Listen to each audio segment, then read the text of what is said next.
This is an advertisement by BetterHelp. January arrives with a sense of expectation and change. But real change is rarely loud or dramatic. It's noticing what no longer needs to be there. Thoughts you keep turning over even when they're not helping. And when you live with those long enough, they can start to feel normal until you pause and see them more clearly. That's where perspective helps. Not fixing yourself, just creating space to understand what's been weighing you down. Therapy can offer that space, a clearer view of your own patterns and what's worth holding on to. BetterHelp makes starting straightforward. You answer a few questions and they match you with a qualified therapist. If it doesn't feel right, you can switch at any time. Whether you're into New Year's resolutions or not, working to better yourself is something everyone should do. And you don't even need to bulldoze your life to do it. Simply use BetterHelp. BetterHelp makes it easy to get matched online with a qualified therapist. Sign up and get 10% off at betterhelp.com/restishistory. That's betterhelp.com/restishistory.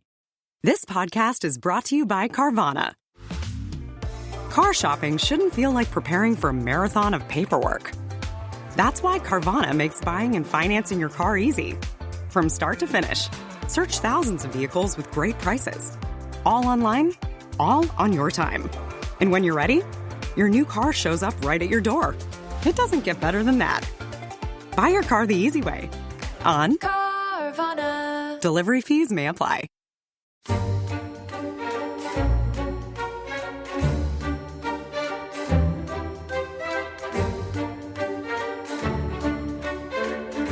There was a man named Ulf, son of Bjalf, and Halbera, daughter of Ulf the Fearless. She was sister of Halbjorn, half-giant in Hrafnista, and he the father of Ketil Hjeng. Ulf was a man so tall and strong that none could match him, and in his youth he roved the seas as a freebooter. In fellowship with him was one Kari of Birdla, a man of renown for strength and daring. He was a berserker. Ulf and he had one common purse, and were the dearest friends. So begins Egil's saga, one of the best known of all the Icelandic sagas. Set in the 9th century, but written down, as we'll discover much later, it plunges us into a world of Vikings and shipwrights, kings and poets, blood feuds and shapeshifters. Tom Holland, it sounds like a production meeting from The Rest is History. It does indeed. What are you, king, poet, berserker, troll? I think all of them. I think that's true. I love Egil's saga because it features Athelstan. Yes, it does. I thought we'd get to that. Yeah. So there's sort of bits of history that float into these things, aren't there? Now, you are doing this on location, effectively. I'm literally in Norway. Yeah, amazing. I'm literally in Norway. I'm in the basement of a university department in Oslo. Such a glamorous life you lead. Yeah, it is. And I tell you how glamorous it is that as I'm saying this, I'm being photographed by Julia, who is a photographer from Norwegian newspaper. Yeah, Norwegian Vogue. Well, so the Rest is History is absolutely massive in Norway. People keep rushing up to me saying, "Are you The Rest is History's Dominic Sandbrook?" And when they find out I'm not, huge disappointment. But Julia, do you want to just... Absolutely. Jeg skulle bare si hei til alle de norske lyttere. So there you go.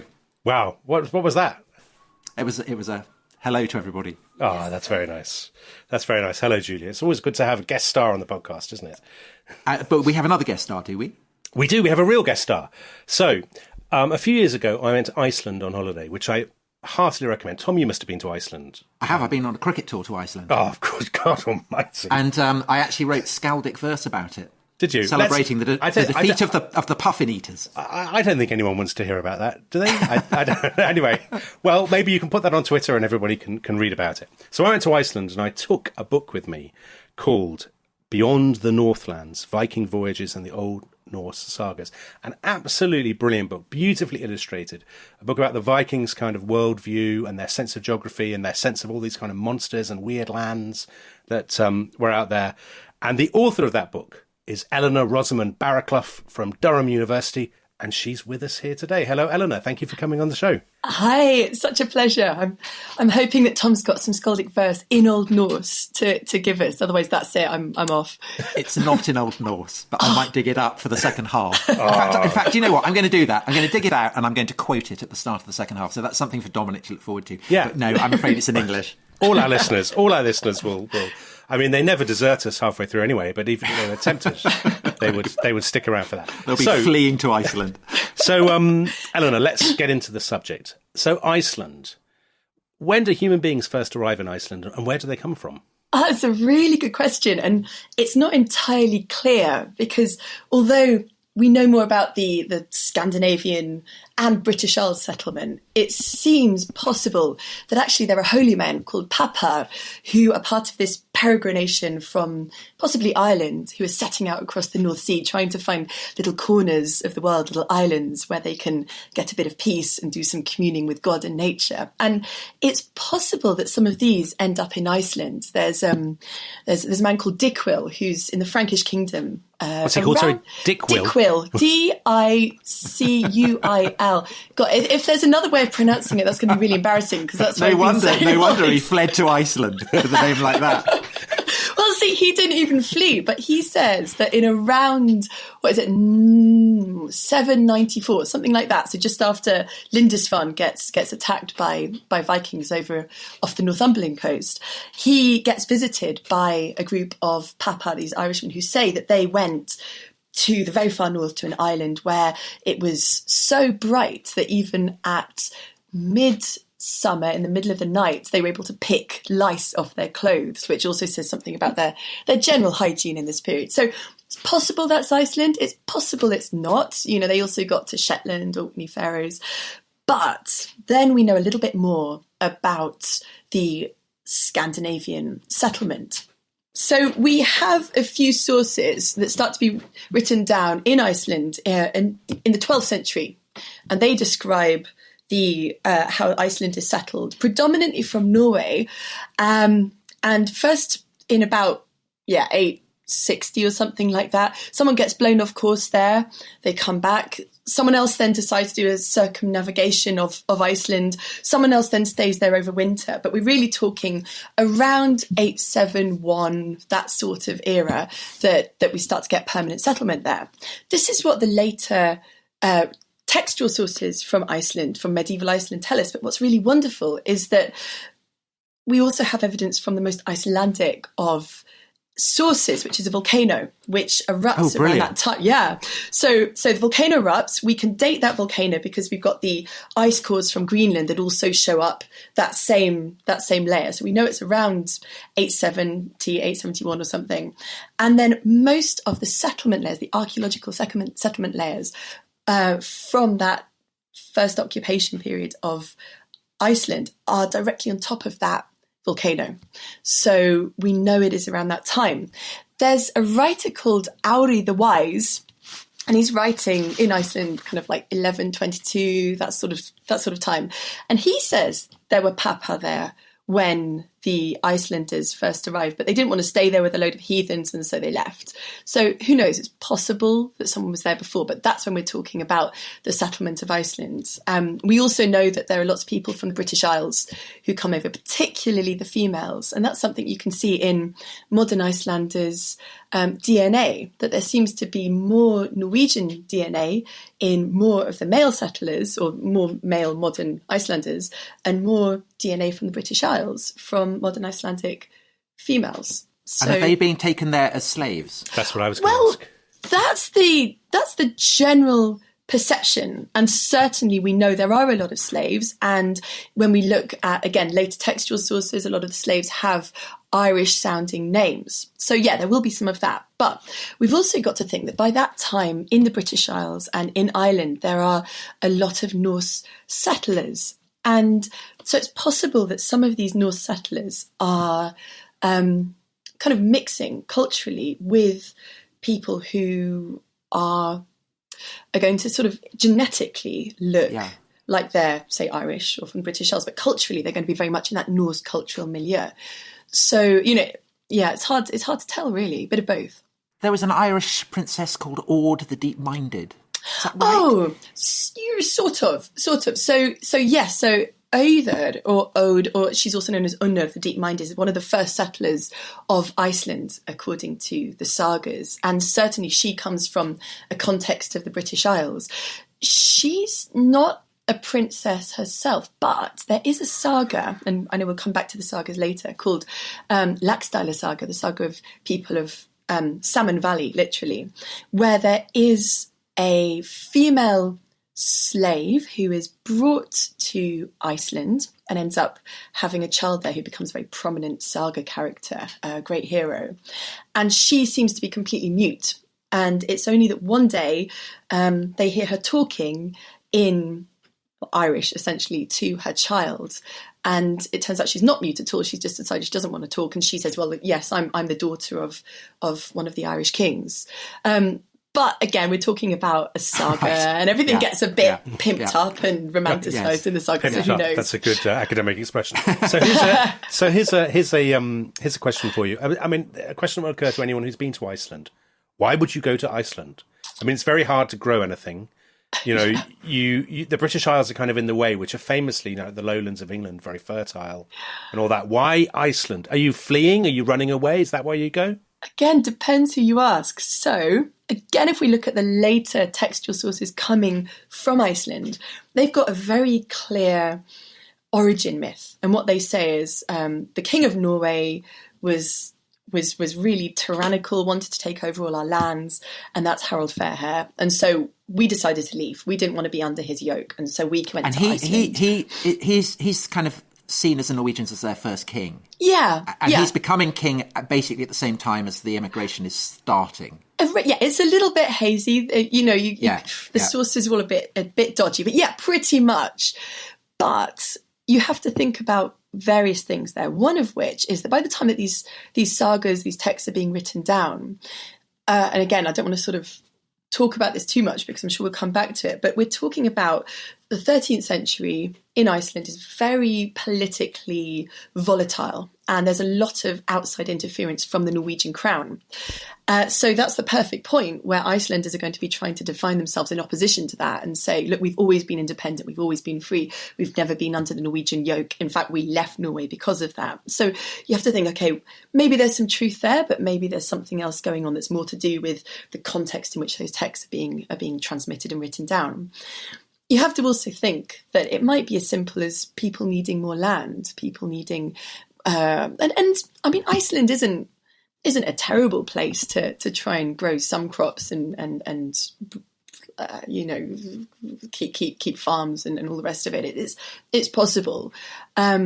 So But presumably there is only a finite amount of good land, absolutely. And I guess it fills up quite quickly, does it? Exactly. And so again, what we're told is that within 60 years or so by around 930, Iceland is pretty much settled. All the good land has been taken, which, maybe true to some extent. Again, it's a nice, neat narrative, and nice, neat narratives are always problematic, right? But yeah, exactly. I mean, the problem with Iceland, and yeah, Dominic, you might remember this. I don't know how far you got, but the interior is really not very habitable at all. There's nothing there, right? I mean, you couldn't live there. No. It's mountains and glaciers and a few volcanoes knocking around. And in the sagas, an awful lot of trolls and other strange creatures. So we're talking really around the edge. That's where the fertile land is. And so, as you say, there's only so much of it. But that's where they go. That's where they end up. And is that the point at which, once it's full, that they move on? Because obviously there's a point at which they move on, right, to Greenland and then to, well, arguably, I mean, there's a huge debate about this, North America. Yeah. So land keeps on being parcelled up, and there's better land and there's worse land. And so if you're there first and you're powerful, you get a really good amount of land. There's a text called there's various versions of a text called Landnámabók, which means the Book of Settlement, which describes those first settlers and where they go and where they settle. But really, they're talking about the top dogs a lot of the time. And so we don't know how many other people have got small parcels of land. And it's not a case that you get there, you can't find any land, and so, well, on we go, let's try find somewhere else. But the settlement of Iceland is part of this general movement, this kind of diasporic movement across the North Atlantic. The settlement of Greenland is something that happens quite a lot later and under different circumstances. And there is, again, farmable land, but really by the time we get to Greenland, we're at the very edge of the sort of physical environment you can use to have a sustainable European style farming economy, which creates a lot of problems going forward. And is it true that the name Greenland is coined as a kind of marketing scam to try and persuade people to go there? Yeah, well, that's what it says in the sagas. So Greenland isn't settled by the Norse, at least, until the traditional date is around 985. So we're talking over 100 years since the start of the settlement of Iceland. And it's said to have been initially settled by this rather murderous outlaw who is outlawed from Norway for killings, goes to Iceland, is then outlawed from Iceland for killings, and then goes off west and spends the 3 years of his outlawry going up and down the fjords of Western Iceland, the coastline, trying to find somewhere to live, habitable land to settle and colonise. Then, and this is around 985, then we're told he goes back to Iceland, picks up his followers and his family and goes back then to settle Greenland properly. And it's, according to the two sagas that describe that settlement of Greenland most strongly, they're called the Vinland Sagas, the saga of Eric the Red and the saga of the Greenlanders. It is said that Eric calls Greenland Greenland because then it would be a more favourable place to settle. But so to be he's fair, an estate agent. He's an estate. But I mean, I've spent time out in Greenland doing research, and in the summer it is well, certainly. So there are two settlements in Greenland that the Norse says, what they call the Eastern Settlement, which is a lot bigger. These are both on the west coast, confusingly. And then there's the Western Settlement, which is about a third of the size. It's around modern-day Nuuk, which is the capital of Greenland, about 300 miles further up the coast.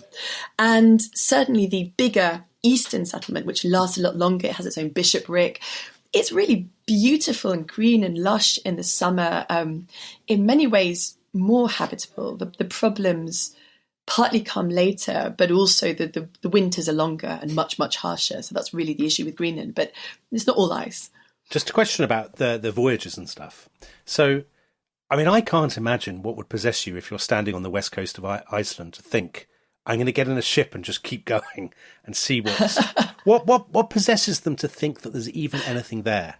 Because it's not like Columbus thinking, I'll get to India, I know I can get there. They have no sense of anything, or do they? Or is there some vague sense? And do they think that there are kind of, Midgard serpents and things toiling out there in the depths, and giants roaming the seas? And it's I suspect there is a sense of here be monsters at the edge of the world.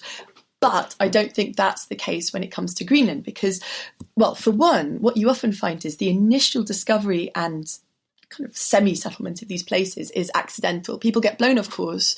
They might be trying to reach a parent somewhere further up the coast of Iceland, and then they just get blown out to sea, and then they are lucky enough to be the ones that then find land. I'm sure there are plenty of others that didn't, and therefore didn't discover Greenland. So that's the case in Greenland. But it's also, you have to think that, the Norse are a seafaring culture, and they're going to be picking up on a lot of signs that we wouldn't necessarily be picking up on. So migratory birds, for example. So if you're seeing the birds heading out west, well, there's probably something out there. You see, it's not that sense of we are at the edge of the world. Exactly. Yeah. Exactly. Yeah. There's plenty going on, and driftwood even. And so they settle Greenland, and then the same thing happens, that people get blown off course and they end up basically in North America. I mean, and that's definite, isn't it? Because they found the settlement and all kinds of stuff. Yeah. Well, settlement is a grand word for what they find, and this in itself is significant. So Greenland, around, say, like I said, 985 or so, people start going out there. What they call Vinland, like wine or berry land, that is around the year 1000, which makes it nice and easy to remember. And what that seems to be is a series of expeditionary parties, possibly led by, well, certainly according to the sagas, led predominantly by Eric the Red's children. So Leif the Lucky is the classic one that everyone knows about. And they go out there. And the first place, according to the sagas that they come, they call Hetluland, which seems to be sort of Baffin Island. It's very stony and rocky. That's what Hetluland means. It's like stone slab land. They then come further down the coast to a much more green and wooded place, which they call Markland, which means forest land. And then they keep heading down. And this is according to the sagas. They keep heading down the coast, and they then build huts and overwinter and mend ships and meet people, do some nascent trading. All goes a little bit wrong. There's quite a lot of tension. They go back, but there's a series of these expeditions, and it's really the sagas, those same. The Saga of the Greenlanders and the Saga of Eric the Red that describes these voyages to the edge of the North American continent. And so for many, many, many years, it was suspected that they had got there, but the sagas were really the main reason for that suspicion, but there was no archaeological evidence. Then in the 60s, a husband and wife team called Helgi and Anna Ingstad actually were then directed to a place at the tip of Newfoundland, where locals said, look, I think there might be something there. And indeed, they found remnants of not permanent sites. So there are middens, there are rubbish heaps, but they're not very full. There's no evidence of burials. We're looking more at something that may have lasted a decade or something. It's used for overwintering, for mending ships, and then maybe as a springboard for going further south and seeing what they could find there. From that archaeological evidence, and also from the sagas, it looks like the Vinland voyages are pretty short-lived. We don't have permanent settlement, and according to the sagas, that's mostly because of the tensions they run into when they're dealing with the people who already live there. These are the Skrælings, is that right? Yeah. So it's not a polite term. So in the sagas, Skrælings is the term for any non-Norse native inhabitants that they find in Greenland. So particularly in the north of Greenland, where you've got Inuit hunters, and then over on the edge of the North American continent. Yeah, and it's not polite. It means like wretched, scrawny little ones, or something like that. I mean, right? They would, wouldn't they? Yeah, it's like humans are humans, and always. And humans, Finland is thought to be New England. Is that the kind of likeliest? It's sort of slightly up. We're talking sort of tip of Newfoundland, heading down to the St. Lawrence River area. We think archaeologically, we think they got as far as the St. Lawrence River because they find a type of nuts, butternuts, in the archaeological layers up at the site that's called Lance Meadows at the tip of Newfoundland, and those really only seem to grow as far north, as it were, as the St. Lawrence River area. So it looks like they got that far, but we don't know how much further they got. Now, you've mentioned a few times the sagas, and we should probably get into the sagas. Yes. So much of our evidence comes from the sagas, and I know we've got a break coming up, but before the break, what are the sagas? They're not contemporary, are they? That's the thing. No, well, they're not in the form we have them written down. So you should probably start with the word saga. It comes, so we use it, if you're stuck in a horrible traffic jam or your Family Feud, I've got a saga to tell you. A saga, in its original form, comes from the Old Norse word segja, like to say, to tell, and that gives us a clue as to the oral storytelling origins of the sagas. So the sagas are stories that are told in Iceland, and over the years, from the earlier settlement period at least, and over the years they're transmitted, they change, they're shaped by the mouths that tell them, you get new elements added, you get other elements taken out. Eventually, when we come to the 12th and very much 13th century, they start to be written down in Iceland. And those written forms of the sagas are what survive today, what we have. And they talk about all sorts of things. So the most famous ones are the sagas of Iceland, as you mentioned, Ale Saga at the top. I didn't pronounce it properly, though. Oh, pretty close. I mean, honestly, I always worry very much about my pronunciation of everything. So I think we can put that to bed. We just enjoy the words. And that's good. You can definitely come again. but so Ale Saga is one of the sagas of Icelanders. Ale is one of the first settlers of Iceland. You talked about, the extract you had is Ulfr, who's his father. He's meant to be a shapeshifter. Ulf literally means wolf, and he's one. That's their movement out to Iceland, and that's very typical of the sagas of Icelanders. You see their their migration to Iceland, their settlement, and then it goes through stories of the settlers through the first decades or centuries. Sometimes these sagas are about individuals. You get these amazing outlaw sagas, for example, the saga of Gisli, the saga of Grettir, these tragic, socially disruptive outlaw figures. But then you get other sagas that are about whole valleys over 100 years or families spreading over several generations. But then you have other sorts of sagas as well. You have kings' sagas that are about predominantly the kings of Norway, sometimes Denmark. You have chivalric sagas, which are basically the medieval Icelandic and more broadly Scandinavian equivalent of romances, so Arthurian characters, for example. You have legendary sagas about heroes of old. So you have all these different stories. They're all sagas. And Eleanor, also, we have things called the prose and the poetic Eddas. Yeah. So they would also come under the rubric, and they tell the stories of the gods. So they're basically the source for Norse mythology as we now understand it. Is that right? Yeah. So they're not sagas, but they're very much part of that body of Old Norse literature. And it's coming from Iceland. Very much, and written in a very similar cultural context. So to give you an example, most sagas are anonymous in the sense we don't know who wrote them down or transmitted them, of course. There are some king sagas where we do know, in all likelihood, they're written by a 13th century chieftain, politician, poet called Snorri Sturluson. We might talk more about him later. Snorri is also the person who wrote down the prose Edda. And the prose Edda is again, written in the 13th century. It's a handbook for poets. And Tom, this will come straight onto your favourite subject. Part of the reason that they have to be written down is because traditional Nordic poets need to know an awful lot about the old religion, the gods, and has the myths. Something intervened? Something that I don't know, what could that be? Could it be Christianity, Tom? I think it could. I think this is the perfect spot at which to take a break. So what we'll do is we'll take a break. You can talk to Eleanor about Christianity in the break while being photographed for Norwegian Vogue, and then we can come back and talk about something more interesting after the break. So after the break, I'll come back, read my Skaldic verse from our cricket tour, and then we'll talk about the Christianisation of Iceland and the complications that this sets up for interpreting the sagas. Very good. See you in a minute. See you in a minute.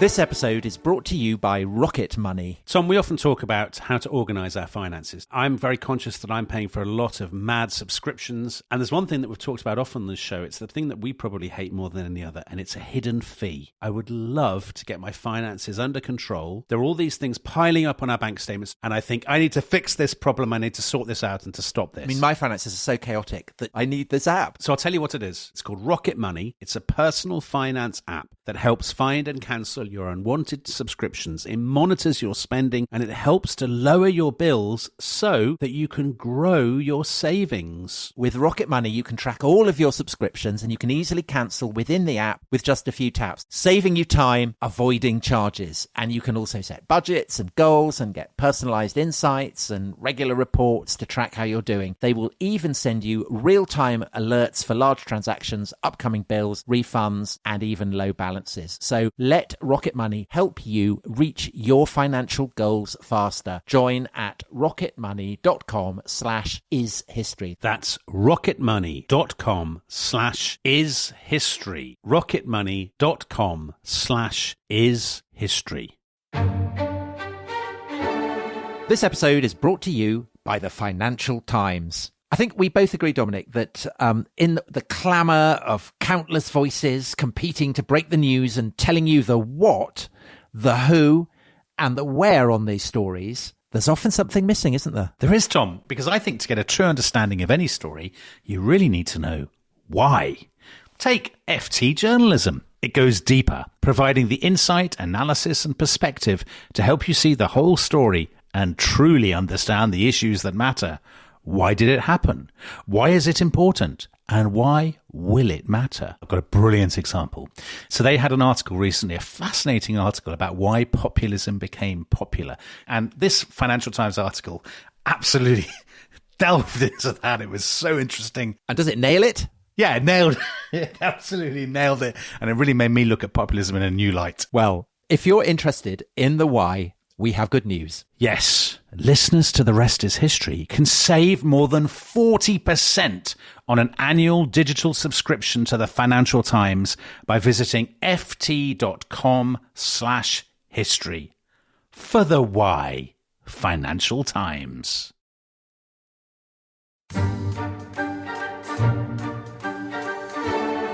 The deep tracks of Iceland's blizzards, fell wielders of the bat foe and ball slayer favoured by Odin, they fought the puffin. That was a poem written in Iceland, written by me to celebrate our 2-1 defeat by the Icelandic cricket team about 4 years ago. And I can see Dominic's happy face on the Zoom call at that, and he's about to get even happier because we're with Eleanor, and we're going to talk about the year 1000 when, by tradition, the people of Iceland decide to become Christian. And Eleanor, just, I'm facing the scepticism of Dominic here. Please reassure me this is a significant moment. It's not only significant, Dominic, I'm going to try and make it sexy and bloodthirsty, right? Okay. No, Tom never does. Tom is neither of those things. Well, let's give it a go. Thank God for Eleanor. So we've got the whole of Europe either Christianized or Christianizing. Norway comes a little bit late to the party, but it has a big Christianizing king who comes to the throne in 995 AD, right? He's called Olaf Tryggvason. We need to know about him to understand. Over the 2 decades leading up to around 1000 AD, we start to see some missionaries coming into Iceland. So these are generally Icelandic missionaries. They leave, they go to the continent, and then they come back trying to bring Christianity with them. This is where it gets a little bit sexy. Don't hold your hopes up too much, but because these are really quite unpleasant people. We're talking Viking missionaries. These are people who go around the country trying to convert people by force, smashing up idols. There is a brilliant, so one of the first missionaries gets really, really cross. He comes to Iceland with a bishop, and no one wants to be Christian. And everyone starts taking the piss out of him and composing scurrilous verses questioning the pure nature of the relationship between said missionary and said bishop. I think there's a point where, what's it? You're the mummy of all the bishop's babies. Is that sort of stuff. And they get, so this is a really insulting thing to say if you are a Viking at this time. So he then goes and kills some people and gets outlawed. And then the next one smashes up all the pagan idols and gets outlawed. And then the next one has the piss taken out of him and so kills people and gets outlawed. So it's not muscular Christianity. It's very muscular, quite fragile Christianity. Yeah, they're not good at having a joke at their expense. So it gets up to the year 1000, and basically the Christians in Iceland and the pagans in Iceland are all pretty pissed off at each other, and they want different law courts, they want different procedures, they don't want anything to do with each other. Meanwhile, this Norwegian Christianizing king is lurking in the wings, basically saying, you need to start Christianizing or I'm going to come and do it for you. And so the Icelanders are like, right, okay, fine. So at the big parliament, it's called the Althing, so everyone meets together, and one of the chieftains is tasked with deciding whether the country is going to turn Christian or not. And so he goes and hides under a skin in his tent for a day and a night or something like that. That's how they do it in Christianity in Iceland. And I'm pretty sure he's pagan himself.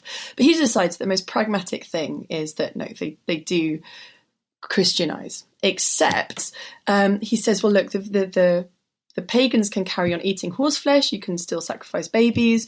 You can still worship idols. Just do it privately. You know, if we can, Christianity works. That's not how Christianity works, right? In the Nordic world, it sort of is. It's very general synod. Exactly. Yes. And in fact, my favourite detail is that when they're all then told, well, you're going to have to be baptised, because it's Iceland. There's a lot of nice, cosy, hot springs, and so everyone at the parliament basically says, well, we're not getting baptised here because the water's cold, so we'll wait till we're on the way back. When we get to our local hot springs, then we'll get baptised. Thank you very much. So that's the context for the official baptism of, the official conversion of Iceland. But it takes a long time, and there are still plenty of people who are believing in the old gods, or believing in the old gods in particular circumstances. So if you go to sea, you might pray to Thor. If you're on land, you might pray to Christ. It just depends on the context. Eleanor, when I went to Iceland, there were all these stories about you'd be driving along a straight road and then there'd be a bend. And the Icelanders would say, well, this is because the elves were there. And therefore we had to, and is that just a story that they tell gullible tourists, or is there actually a belief still to this day that elves and such spirits are manifest in the landscape? So obviously I'm not Icelandic. I can't talk for people's inner beliefs, but certainly, there are quite a lot of, let's tour the elf houses of southern Reykjavik for a fair price sort of tours going on. But no, you're right that yes, they do have a sense that there are other things in the landscape that aren't human, and that's okay, but just be respectful. So I think, there are certainly people who do believe things like that still. And you've both been to Iceland. The landscape itself is uncanny. Yeah. A lot of there are the things that look like trolls, just and you've got smoke coming out the ground and all that sort of stuff. Why wouldn't you believe in trolls and elves and dragons? Yeah, exactly. Absolutely. Yeah. So then going back to what we were saying before the break, when we have these 13th century texts, we have the Prose Edda written by Snorri Sturluson. It's this mythological handbook to help poets, because these poets are now Christian. The worry is that they've forgotten all the old stories that mean that they can write poetry just as beautifully as Tom did, but because a lot of this poetry... That's the right thing to say. But a lot of this poetry does draw on the old myths, and the god Odin, the one-eyed god, is meant to be the god of poetry. So you really need those cultural points in order to participate in this very important sort of cultural practice. The other big text for the mythology is again 13th century, from a manuscript from about 1270 called the Codex Regius, the King's Codex, and that is the Poetic Edda, and that's a collection. It's an enormous collection of all the poems of the gods and the heroes of old. The sort of heroes that end up in Wagner's Ring Cycle, but also the gods that end up in Marvel films. Loki, Thor, Odin, Frey, all the rest of it. And so, what is the scholarly thinking on how authentic the transmission of the Poetic Edda is? So, are these unmediated by Christian influences? Can we kind of say this is what Tom wants you to Vikings? Say? It's a genuine question. Yeah. Or are things like Ragnarok, the end of the world, and the stories of Odin and Thor and everything, have they been kind of slightly transmuted by Christian assumptions and influence? So nothing is ever unmediated. Trust nothing, basically. Everything's dodgy, and particularly when it's gone through potentially hundreds of years of... when I say it's gone through hundreds of years of being orally transmitted, that doesn't make it intrinsically unreliable, not at all. It's just that anything that is that old from source to text, we can't tell exactly what's happened to it. Also, we have a couple of poems knocking around elsewhere, but really, if this manuscript hadn't survived, we wouldn't have the vast majority. It really, and then you have to think how many other things didn't survive. We know there were shipwrecks in the early modern period carrying potentially dozens of these manuscripts. Who knows what was there? It's terrible. How many Marvel superheroes are we missing out on? Exactly. It's tragic. But so we don't really know what we don't know is the point, and we don't know how.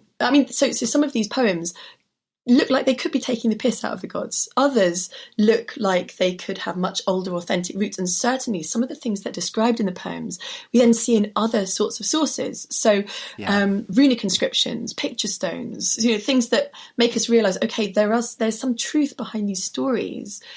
We just have to piece all the little bits together. And Eleanor, so by the 13th century, the saga writers are devoutly Christian. It's not like they're kind of secretly Odin worshippers or anything. So what is their attitude to this body of mythology? It's quite comfortingly nice for the most part of it. So if let's talk about the sagas, the way, because there are conversion narratives in a lot of the sagas, and what that means is then there are a lot of pagan characters in the sagas pre-conversion or in the process of being converted. But really, the sense you get there is that these are people's ancestors. This is people's cultural and personal heritage. So you're not going to be disrespectful of them. So there will be comments such as, he lived in a time before the conversion, or, he believed in these gods, but he acted in a way that was, good and noble. It's not this sort of demonization that you get. But what about the gods themselves? The gods themselves. Because the gods themselves, Odin is an incredibly powerful, kind of menacing, hypnotic figure in a lot of these. Yeah. So in the sagas, the gods do sometimes crop up, particularly in the more outlandish sagas. And there they often are quite unpleasant. It'll be there's a ship being lost at sea on the way to Greenland, and suddenly Thor will appear and say, "I'll wreck you on these rocks if you don't believe in me." So they are a little bit demonic. But then they don't crop up very often in the sagas. In the Eddas, in the prose Edda by Snorri and in the poetic Edda, all those poems, no, it's more like what you would see in, Greek or Roman pantheons of gods. They're more than human. They're bawdy, they're badly behaved, they're dangerous, they're funny, but they're not necessarily evil. The only sort of exception is that, of course, Snorri is writing within this Christian framework.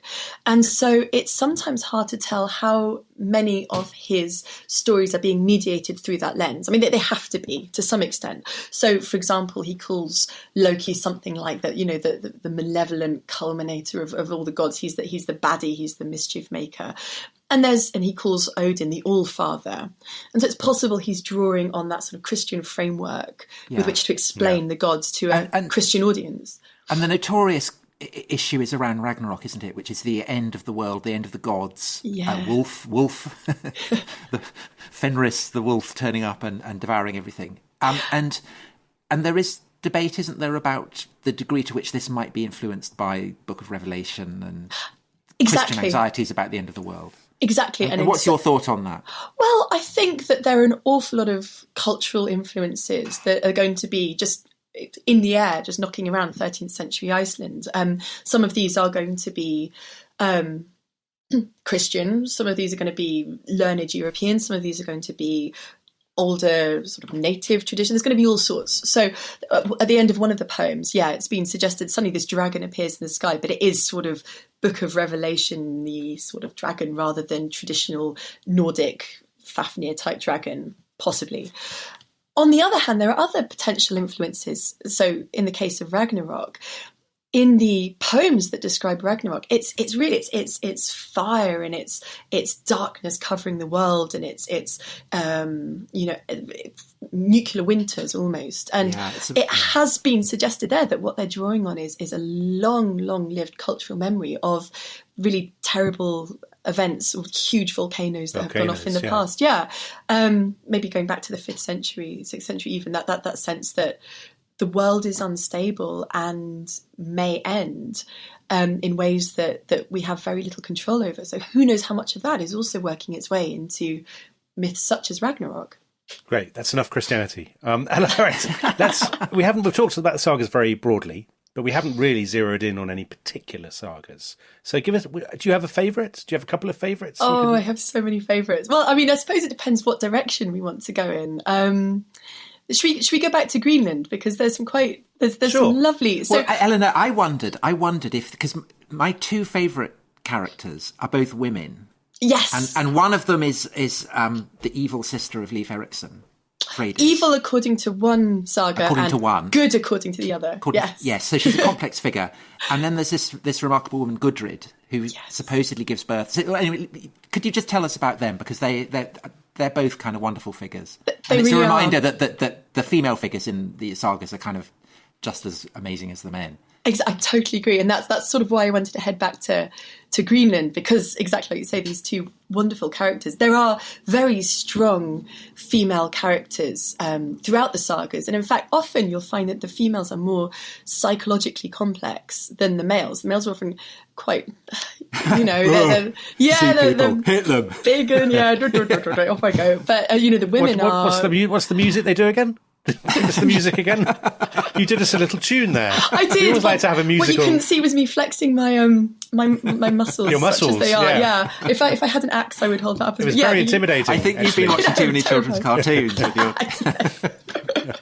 Yeah, that was definitely more nog in the nog, wasn't it? Go on. Anyway, I threw you off. Tell us about the women. So for example, Laxdæla saga, the saga of the people of Salmon Valley, it has this very, very strong woman at the heart of it, Gudrun, who ends up with 4 husbands, another lover, outlives them all, not entirely coincidentally, and is really, really strong and powerful and quite formidable. But yes, in Vinland, in the 2 Vinland sagas, the Saga of Eric the Red and the Saga of the Greenlanders, we have these extraordinary characters. Do we know if they're historical? They may well have been, maybe not in the form that we have them. Gudrun, or Gudrid, is she ends up on these voyages to the edge of the North American continent. She, at that point, is married to a man called Karlsefni, which means sort of the stuff that men are made of. And she is a very, very important figure. Earlier in the sagas, she helps this...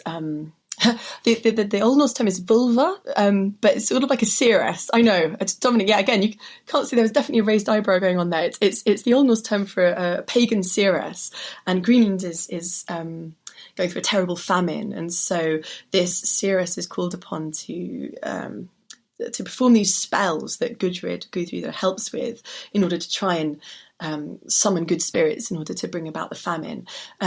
She then goes off to Vinland, and exactly like you say, Tom, she's in the sagas said to be the first, European sort of kind of person from over the seas to the west to give birth. She gives birth to a little boy called Snorri. So he's the first European American. Yes, according to the sagas. Yeah. Exactly. Freydis, who is one of the children of Eric the Red and also takes part in, according to the sagas, these adventures to the west, is even more interesting. Part of the reason she's so interesting is because in one of the sagas, she is most definitely a baddie. She's quite terrifying. She gets into a feud with another ship that they've gone out with, which is led by 2 brothers. She doesn't like where this is going, and so she persuades her husband and the other people in her party to murder the brothers. And there are, I think, 5 women in the brothers' party, and so no one will murder them. And so she just says, "Put an axe in my hand me an axe," and she finishes them off for herself. It's quite terrifying. And then it's said that she swears everyone to secrecy, but when they get back to Greenland, things start to come out, what's happened, and it's meant to be a really, really dark and terrible event. But what's interesting is in the other saga, she's nothing like that. She is very formidable, and there's a point where relations between the Norse explorers and the locals, the tribe who live there, have broken down, and people have been killed, and it's very unpleasant. At one point, all the Norse run away, but Freydis is heavily pregnant, and so she can't run away. And so the saga tells us that she picks up a sword from one of the fallen people, and she bares her breast, and she slaps the sword against her breast, and the natives who are and they're so terrified that they run away. And so that's well they might. Well, this is it. So that's one of those strange things where you don't know whether that would have meant more to the original saga audience when they were listening or later reading, or that would be absolutely bizarre because when they presumably this was in the summer. Well, we hope so. Yes, that's not frostbite you'd welcome, is it? No. So, but what's interesting there is that these 2, the Vinland sagas, the Saga of the Greenlanders and the Saga of Eric the Red, they don't seem to have any when I say textual connection, they don't seem to have been copied from each other. They seem to be drawing from the same pool of oral traditions that have been brought down the centuries. And so the fact that there are so many similarities between them says something about the strength of that oral tradition that is being passed down, but also the fact that then you end up with a character like Freydis, who is presented so differently in each one, is fascinating, isn't it? It's like, what's the truth behind that? Is there any at all? And are these stories that are being... We've talked a bit about how they're told and retold and so on. So are they told within family groups as sort of bedtime stories, or as sort of a shared heritage? Or are they told publicly at big sort of feasts and sort of, council meetings and stuff like that? How does that work? It's probably a bit of both. Certainly we know that medieval Icelandic society is operating on all sorts of levels on this oral kind of different levels of public oral tradition and then private oral tradition. So we mentioned Snorri in the 13th century. Snorri is at one point the chief law speaker at the national parliament. But these law speakers, up to the early 12th century, their main duty is, over the course of 3 years, at every yearly parliament, they recite a third of the laws. So then all the laws have been recited. So we have oral tradition operating on that scale. And so when we're talking about the saga stories, the genealogies, there's no reason why that wouldn't be the case. But at the same time, we have family groups. What we tend to have is farms that don't just have one family, but they have an extended family, or they have people working there, people staying there from other family groups, people being fostered as children there. So they're quite large. They're not nuclear families. And the sense seems to be that these saga stories were told in the evenings around, particularly the winter fires, but around the fires, this tradition called kvöldvaka, or evening wake, where these stories are told and retold. What about the violence of them?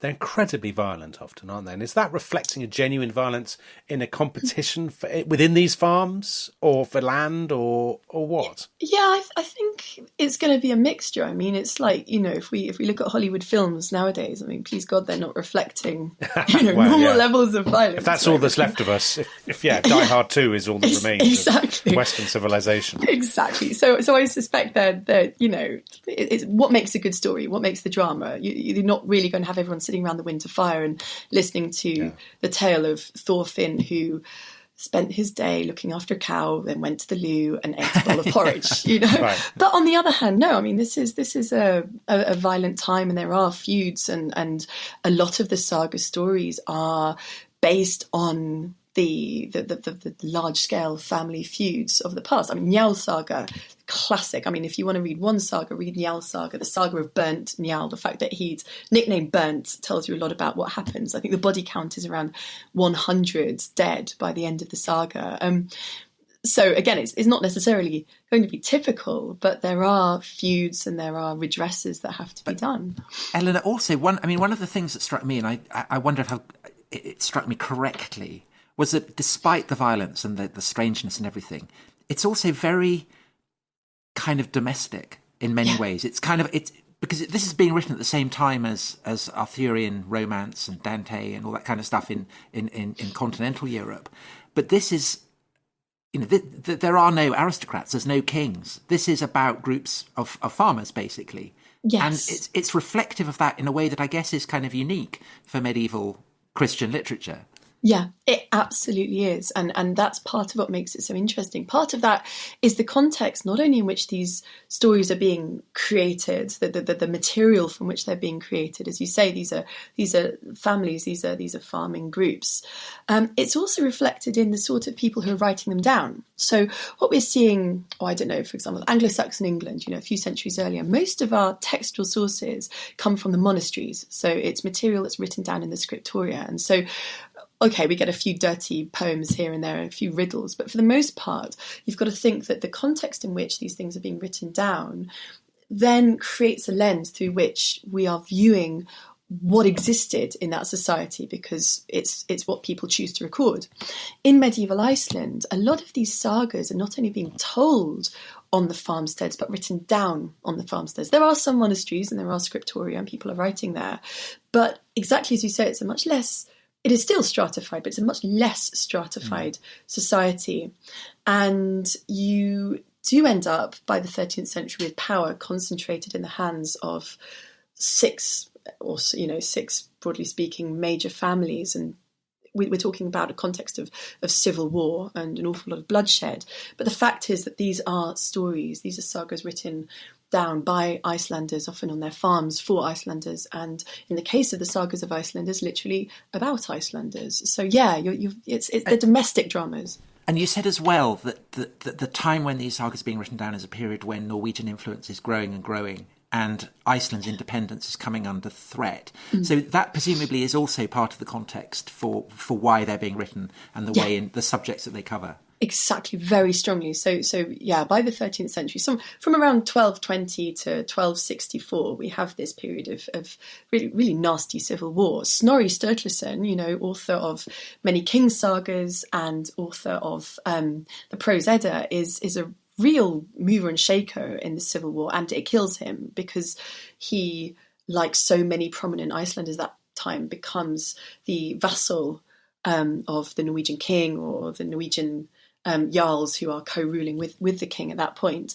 But you have to think very much, it's okay, why are these being written down? They're written down at a time when the world is changing and people need to define their identity in opposition to this new order that is gradually encroaching on what they knew. And so, yeah, by the time we get to the end of the 13th century, well, way before the time we get to the end of the 13th century, the Commonwealth, the independent first centuries of Icelandic settlement culture has come to an end, and Norway is very much in control. Well, that's the perfect point on which to end, because we've gone on for almost an hour. Eleanor, that's brilliant. But before you go, tell us two things. One, tell us the one saga that everybody listening to this should read. And secondly, you can do it much better than me. You can tell them about your book, and your brilliant book about the world of the world of the Vikings. So go for it. One saga that's genuinely difficult. I'm gonna go for Njal Saga. It's a classic, but it's incredibly. It's tragic. It's complicated. It's got beautiful relationships between the two central male characters. It's got a lot of very strong female characters. It's got supernatural elements. It's got politics. It's got the conversion in the middle for Tom. It's got everything.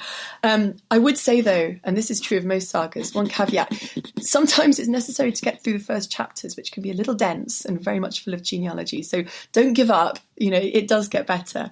If you want shorter ones, I go for the outlaw sagas, the saga of Gisli, the saga of Grettir. They're more character studies of individuals, and they're absolutely beautiful. Beyond the Northlands, it's the world beyond Iceland, but told through the eyes of these later medieval storytelling Icelanders. So it's how this far traveling culture, they go north to Arctic Scandinavia. There's the people they meet there. It's the Sami, the nomads, the trolls, the giants often. They go east down the Russian waterways. They end up in Byzantium. They end up on pilgrimage to Rome and the Holy Land. And then, from the south, it's heading west out to Greenland, out to North America. It's the history of the Viking world in its broad, global, interconnected sense, but it's also the stories that these people brought back, how these stories got transmitted over the centuries, how they ended up in Iceland, and what humans do when they need to imagine the world and their place within it. And an awful lot of dragons and trolls too. It's such a great book, and it's such a wonderful portrayal of, I think, the only ancient people to have killed people on 4 continents. What an achievement! I'm not sure whether I'm right, but and also, I would like to thank you for doing this on 3 hours sleep. Thank you. So thank you so much. Thank you everyone for listening, and we will see you again very soon. Bye bye. Bye bye.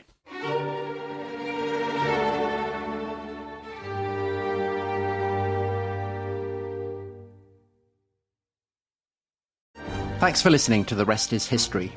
For bonus episodes, early access, ad-free listening, and access to our chat community, please sign up at restishistorypod.com. That's restishistorypod.com.